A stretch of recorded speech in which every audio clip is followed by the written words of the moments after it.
வணக்கம், இது brandy news. நான் உங்கள் கிளாடியேட்டர். இன்னைக்கு ஜனவரி 27, 2026.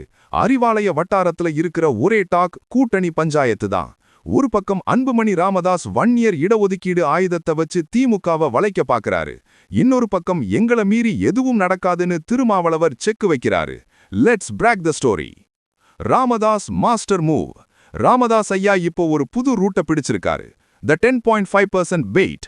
வன்னியர்களுக்கான 10.5% உள் இடஒதுக்கீட்டை இந்த ஆட்சி காலத்திலேயே கொடுத்தா நாங்க திமுக கூட வர்றதுக்கு தயார்னு ஒரு ரகசிய சிக்னல் கொடுத்திருக்காங்க. 2026ல வட மாவட்டங்கள்ல ஜெயிக்க பாமக தயவு வேணும்னு திமுகவும் கணக்கு போடுது. திரும்ஸ் ரெட் சிக்னல். ஆனா பாமக உள்ள வந்தா விசிக வெளியே போயிடும். No compromise. பாமகவோட கொள்கையும் எங்க கொள்கையும் தண்ணியும் நெருப்பும் மாதிரி. அவங்க கூட மேடைய பகிர்ந்துக்க முடியாதுன்னு திருமாவளவன் கராரா சொல்லிட்டாரு. அது மட்டும் இல்லாம ஆட்சியிலும் பங்கு வேணும்னு திருமா இப்பவே அழுத்தம் கொடுக்க ஆரம்பிச்சிட்டாரு. DMK's silent strategy. திமுக தலைமை இப்போ வெயிட் அண்ட் வாட்ச் மோட்ல இருக்கு. இது உங்க இரண்டு பேருக்கும் இடையிலான பிரச்சனை, நாங்க இதுல தலையிட விரும்பலன்னு திமுக நைசா எஸ்கேப் ஆகுது.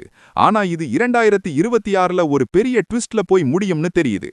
ஒருவேளை பாமக உள்ள வந்தா விசிக டிவிகே விஜய் பக்கம் தாவ வாய்ப்பு இருக்கு. The game of alliances. Today's other high voltage beats. ஒரு பக்கம் பாமக விசிக மல்லுக்கட்டு, இன்னொரு பக்கம் உதயநிதி ஸ்டாலின் எடப்பாடிய முரட்டு அடிமைன்னு சொன்னதுக்கு அதிமுக காரசாரமா பதிலடி கொடுத்துட்டு இருக்கு. இதுக்கு நடுவுல தங்கம் விலை இப்போதான் கொஞ்சம் இறங்கி இருக்கு. தமிழக அரசியல் இப்போ ஒரு செஸ் போர்டா மாறிடுச்சு. Checkmate is coming soon.